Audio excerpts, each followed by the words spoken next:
तर या ठिकाणी आपण क्वेश्चन नंबर 25 सॉल्व करणार आहे. In an adiabatic expansion of a gas initial and final temperature are T1 and T2 respectively. तर ॲडिबॅटिक प्रोसेसमध्ये इनिशियल टेम्परेचर T1 दिलेलं आहे आणि फायनल टेम्परेचर T2 दिलेलं आहे. Then change in internal energy of the gas is. तर आपल्याला change in internal energy find करायचं आहे. ब्रॅकेटमध्ये दिलेलं आहे आर गॅस कॉन्स्टंट दिलेला आहे, गॅमा ॲडिबॅटिक रेशो दिलेला आहे. तर हा क्वेश्चन 2022ला आलेला होता. याच्या 4 ऑप्शनपैकी पहिलं जे ऑप्शन आहे ए ऑप्शन तो आहे R in bracket T1 minus T2.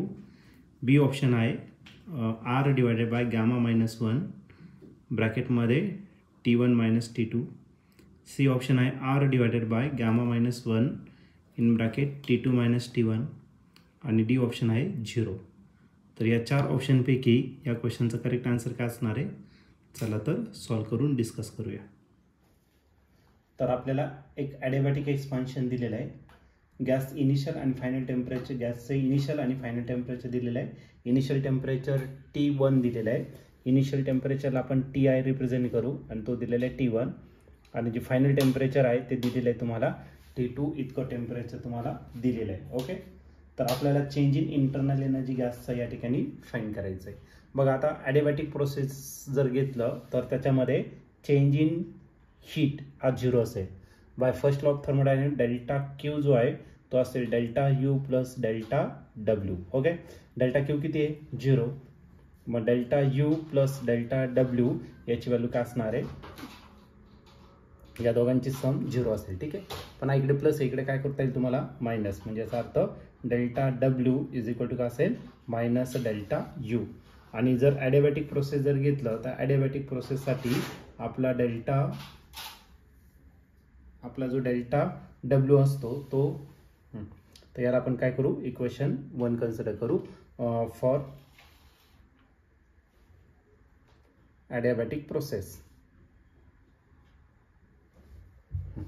Delta W जर घेतला तर डेल्टा डब्ल्यूचं जे इक्वेशन असेल ते असेल NR final temperature minus initial temperature आणि डिवायडेड बाय काय असणार 1 मायनस गॅमा ही टर्म तुमचं डेल्टा डब्ल्यू असेल. ओके, आता फायनल टेम्परेचर जे आहे NR मी तसं लिहिणार.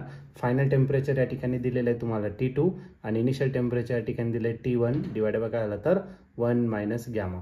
आता ही व्हॅल्यू आपण कशामध्ये पुट करणार आहे इक्वेशन नंबर 1 मध्ये. ओके, मग therefore equation 1 becomes डेल्टा डब्ल्यूच्या जागी ती व्हॅल्यू टाका आणि ती काय असणार NR T2 minus T1 divided by 1 minus gamma is equal to minus delta U. आता एक काम करू आपण, या गॅमाचं जे साईन आहे ते काय करणार तर मी या ठिकाणी चेंज करून टाकणार. हा फक्त मायनस साईन इकडे घेऊन टाका. मग डेल्टा यू जो असेल तो काय असेल NR T2 minus T1 total divided by minus 1 minus gamma. आता मायनस साईन दिल्यामुळे याचे जे साईन आहे ते काय होणार तर चेंज होणार. मग डेल्टा यू जो असणार आहे तो किती भेटेल आपल्याला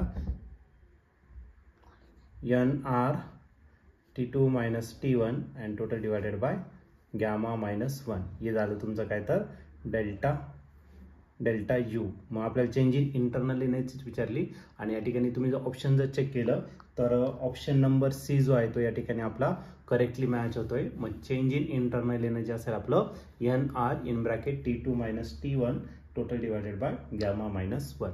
मग या क्वेश्चनचा आन्सर असेल ऑप्शन सी.